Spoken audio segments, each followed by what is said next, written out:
Assalamualaikum warahmatullahi wabarakatuh. Hai Pointers, terima kasih telah bergabung kembali bersama channel yang sederhana ini, Poin 1. Semoga kita semua tetap dalam dengan Allah Subhanahu wa taala. Amin amin ya rabbal alamin. Nabi Muhammad SAW bersabda, "Jika dikumandangkan azan untuk sholat, maka syaitan akan lari sambil mengeluarkan kentut hingga ia tidak mendengar suara azan. Apabila panggilan azan telah usai, maka setan akan kembali, dan bila iqamat dikumandangkan, setan kembali berlari, dan jika iqamat telah selesai dikumandangkan, dia kembali lagi, lalu menyelinap masuk kepada hati seorang seraya berkata, 'Ingatlah ini dan itu,' terhadap sesuatu yang dia tidak ingat, dan terus saja dia melakukan godaan ini, hingga seorang tidak menyadari berapa rakaat yang sudah dia laksanakan dalam sholatnya." Pointers. Berikut ini kiat-kiat yang bisa membantu seseorang untuk khusyuk dalam sholat. Di antaranya, pertama, menghadirkan dalam diri bahwa ia sedang berhadapan dengan Allah Sang Maha Kuasa. Dan inilah makna ihsan dalam ibadah. Nabi bersabda tentang al-ihsan, yang artinya, engkau menyembah Allah seakan-akan engkau melihatnya. Dan jika engkau tidak melihatnya, maka sungguhnya dia melihatmu. Hadis riwayat Bukhari dan Muslim. Jika seorang meyakini bahwa Allah sedang melihatnya, sedang menilai sholatnya, tentu ia akan lebih khusyuk dalam sholatnya.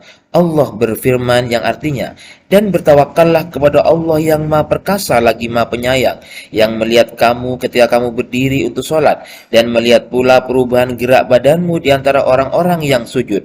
Sesungguhnya Dia adalah yang Maha Mendengar, lagi Maha Mengetahui." Quran Surah Asy-Syu'ara ayat 217 sampai 220. Kedua, meyakini bahwa jika ia bisa baik dalam menghadap Allah di dunia dengan sholat, maka akan mudah baginya menghadapi Allah pada hari kiamat atau dalam hisab dan lainnya. Ibnul Qayyim berkata, seorang hamba di hadapan Allah memiliki dua posisi. Posisi dia di hadapan Allah dalam sholat, dan posisi dia di hadapan Allah di hari perjumpaan dengannya. Barang siapa yang menegakkan hak posisi yang pertama, maka akan dimudahkan baginya pada posisi kedua.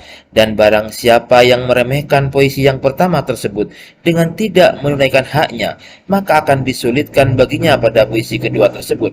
Allah Ta'ala berfirman yang artinya, "Dan pada sebagian dari malam, maka bersujudlah kepadanya, dan bertasbihlah kepadanya di malam yang panjang. Sesungguhnya mereka, orang kafir itu mencintai kehidupan dunia, dan mereka meninggalkan hari yang berat atau hari kiamat di belakang mereka." Ketiga, meyakini bahwa ketika ia sedang sholat, maka ia sedang bermunajat atau berbicara dengan Allah. Nabi Muhammad SAW bersabda, "Sesungguhnya salah seorang dari kalian, jika berdiri dalam sholatnya, maka sesungguhnya ia sedang bermunajat kepada Rabb-nya." Hadis riwayat Bukhari dan Muslim. Keempat, ketika sholat, hendaknya menghadirkan hati, seakan-akan ini merupakan sholat yang terakhir bagi kita.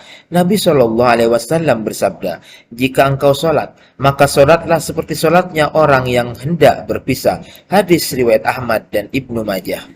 Ibnu Rajab berkata, oleh karena itu, Nabi SAW diperintahkan untuk sholat dengan sholat perpisahan.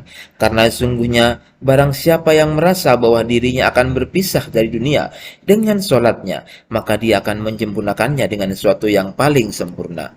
Kelima, berusaha memahami semua yang ia baca, terutama zikir-zikir dan doa-doa dalam sholat. Karena jika seorang memahami apa yang ia ucapkan, maka akan memudahkannya untuk konsentrasi dalam sholatnya. Keenam, berusaha untuk bervariasi dalam membaca zikir-zikir sholat, bukan satu model zikir saja. Karena kalau hanya satu model zikir, terkadang lisan mengalir saja mengucapkan zikir tersebut tanpa harus memahaminya.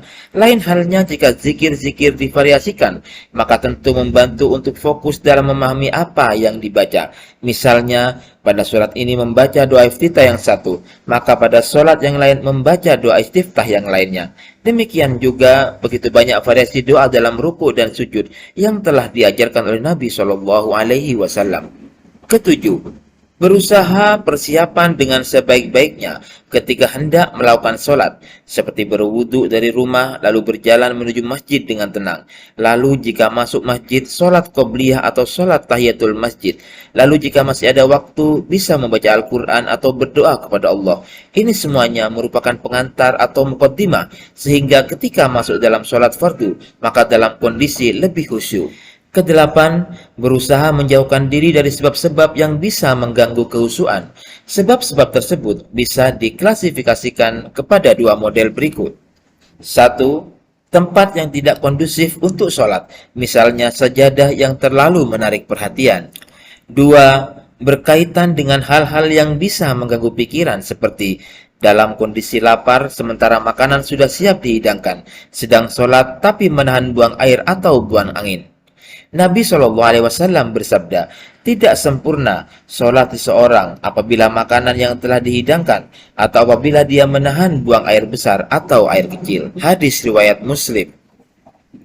Kesembilan, berdoa kepada Allah agar diberikan hati yang khusyuk.